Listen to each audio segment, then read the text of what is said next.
antusias dari wisatawan khususnya untuk yang ke Kawah Putih ya, memang lebih didominasi oleh orang-orang lokal karena memang untuk dia berpergian jauh itu kan resikonya lebih tinggi. Tapi karena memang pangsa pasar dari Kawah Putih ini dominasinya orang-orang luar Bandung, nah itu sangat berdampak terhadap pendapatan maupun dari antusias pengunjung yang datang ke Kawah Putih. Kita dari 2018 itu sudah punya primadona wahana lah ya, wahana yang terbaru itu Dermaga Ponton. Kemudian di 2019-nya kita punya Skywalk Jatigi, itu menyisiri bibir dari Kawah Putih itu sendiri. Nah di 2020 ini kita memang belum ada penambahan wahana, tapi ada produk yang kita sebut best seller lah untuk 2020 itu tiket terusan.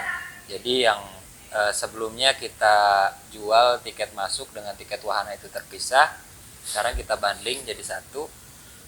Tiket terusan itu tadinya 25.000, kemudian kita bundling hanya dengan 10.000, itu sudah dapat semua wahana jembatan. Karena posisinya kalau dia beli on the spot itu harus beli 10.000 di masing-masing jembatan. Untuk kenyamanan dari Kawah Putih itu sendiri memang karena kita adalah konsepnya wisata daya tarik alam ya, memang tetap safety-nya kembali lagi ke pengunjung sendiri untuk bisa mengamankan dirinya. Cuman pengelola sudah berupaya terkait dari segala elemen yang harus dipersiapkan, baik dari unit care-nya, kemudian protokol COVID yang sekarang juga digalakan oleh Kemenpar, kemudian dari jam operasionalnya, kemudian dari SOP yang harus dilaksanakan oleh para pengunjung di lokasi wisata. Ya kita sudah upaya, tapi kembali lagi karena ini wisata alam, kami hanya bisa menghimbau kepada para pengunjung.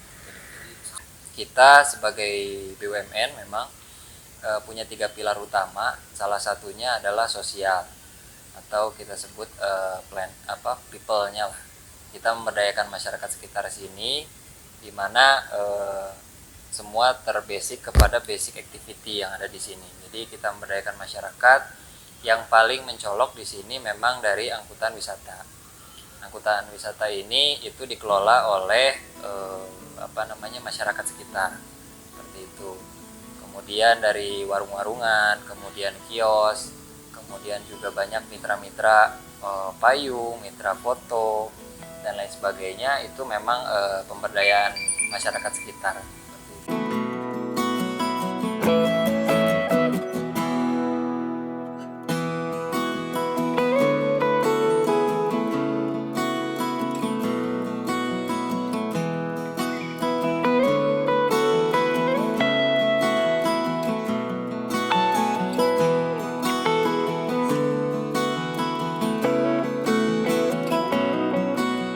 Kesini ke yang kedua sih. Kedua. Ya cukup menarik lah gitu kan, karena salah satu yang menjadi ciri khas di daerah Bandung juga gitu. Kemudian yang kedua lah mungkin setelah Tangkuban Perahu yang punya karakteristik kayak gini sih. Fasilitasnya dibanding yang sebelumnya relatif ada peningkatan ya. Jadi sekarang ada yang kesini kan, kalau sebelumnya kalau nggak salah belum ada gitu beberapa tahun lalu kesini. Terus dari segi tiket sih, terutama tiket kan sekarang udah gabungan gitu, jadi nggak harus bayar lagi sih, cuma cukup bayar di awal aja. Paling sih kalau misalkan buat pengembangan kedepannya mungkin bisa ditambah spot-spot yang lain mungkin ya, karena kan kebanyakan orang kesini kan kebanyakan emang buat foto juga gitu. Sama paling buat akses jalan kan udah mulai agak rusak ya karena faktor hujan mungkin, jadi bisa diperbaiki sih ke depannya gitu. Ini baru pertama kali ini aja, lumayan sejuk banget, tambah kesini hujan, aduh jadi berteduh dulu deh. Kalau masalah keindahan alamnya agak lumayan bagus lah, apalagi buat kita destinasi di sini lumayan bagus. Masih jalan itu harus dibenahi, soalnya banyak lubang-lubang kayak project itu bisa mengakibatkan kan lumayan dia tempuh sampai pakai mobil pakai motor kan sedikit lama gitu. supaya diperbaiki lah. Luar biasa Luar biasa. ciptaan Enak. Allah ya. Kita nggak tahu ya. Yang bagus lah, ha. Adem, jauh dari kota, enak lah. Ya. Kapasitasnya ya lumayan lah. Tapi kayak cuci tangannya kayaknya belum kurang banyak juga sih ya. Gitu ya. Oke, siap. Masa pandemi kayak gini. Oke. Tas pengunjung di sini juga belum, mungkin ada WC ya, WC baru di Jauh ya. oh Hmm. ya, Oh, iya. WC belum Ini ada udah juga bagus sih. kayaknya, kalau yang di sebelah sananya kurang gimana gitu, kurang dikit lah. Ini soalnya di sininya ke dalamnya udah bagus gitu suasananya. Di fasilitas umumnya kurang gitu ya. Kalau harga tiket standar sih, cuman tapi itu parkirannya itu. sampai 150 itu apa ya? Itu kita Kan katanya tarif per satu orang 35.000. Kalau itu standar lah, Nah, kalau kita standar. masuknya ya. Nah, itu yang 150-nya Cuman itu kita nitip bikin parkirnya itu. Nitip parkir.